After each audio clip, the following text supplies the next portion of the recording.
Imagine standing in Gujarat during peak summer. The temperature is above 40 degrees Celsius. The ground is scorching hot. The air feels dry and exhausting. Then you begin walking down a staircase. 10 steps, 20 steps, 30 steps. And with every step, the temperature feels cooler. No electricity, no air conditioning, no modern cooling system. Yet this structure was built nearly 1,000 years ago. How? Welcome to Geomystic India. Today we're uncovering the forgotten cooling technology hidden within ancient Indian temples and stepwells. Let's begin with one of the most remarkable examples. Rani Ki Vav in Gujarat. Built in the 11th century, Rani Ki Vav is far more than a well. It descends several stories underground through a network of terraces, corridors, pillars, and chambers. Its cooling effect comes from a simple scientific principle. Below the Earth's surface, temperatures remain far more stable than they are above ground. While the sun heats the land during the day, underground spaces are protected from rapid temperature changes. As visitors descend into the stepwell, they move into an environment naturally insulated by the surrounding earth. But depth was only part of the design. The presence of water added another cooling effect.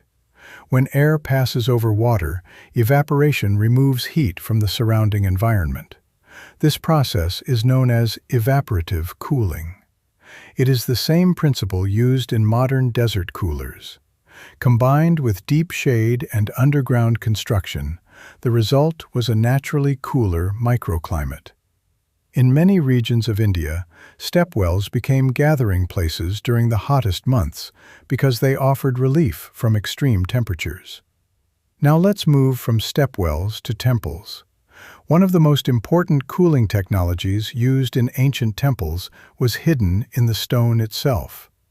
Many famous temples, including the Brihadeeswarar Temple in Tamil Nadu, were built using massive granite blocks. Granite has a property known as thermal mass. Thermal mass refers to a material's ability to absorb, store, and release heat slowly. Think about leaving a thick stone slab under the sun. It takes a long time to heat up, and once heated, it takes a long time to cool down. Ancient builders used this property to their advantage. During the day, the outer walls absorbed much of the sun's heat. But because the walls were extremely thick, that heat traveled inward very slowly. By the time it reached the interior, outdoor temperatures were often already falling. This reduced sudden temperature changes and helped keep interior spaces more comfortable throughout the day. Modern sustainable architecture still uses the same principle. The difference is that ancient builders achieved it centuries ago without modern engineering software or climate control systems. The next cooling technology was airflow, a feature often overlooked by visitors. Take the example of the Meenakshi Temple in Madurai.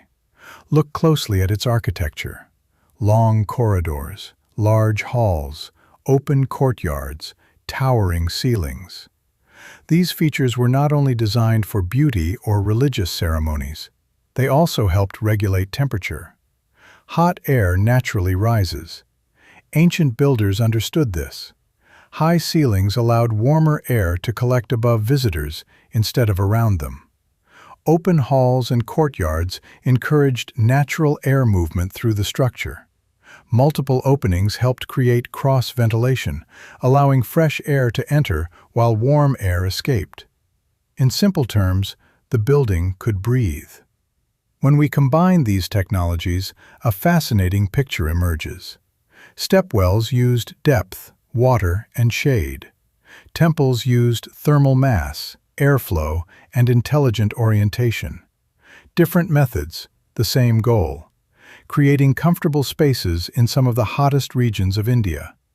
So, did ancient India invent air conditioning? Not in the modern sense. There were no compressors, no refrigerants, and no electric fans. But ancient builders mastered something known today as passive cooling, using natural materials and environmental design to regulate temperature. These structures remind us that some of the most effective engineering solutions do not depend on consuming more energy. They depend on understanding nature. And perhaps that is the greatest lesson these ancient monuments still have to teach us.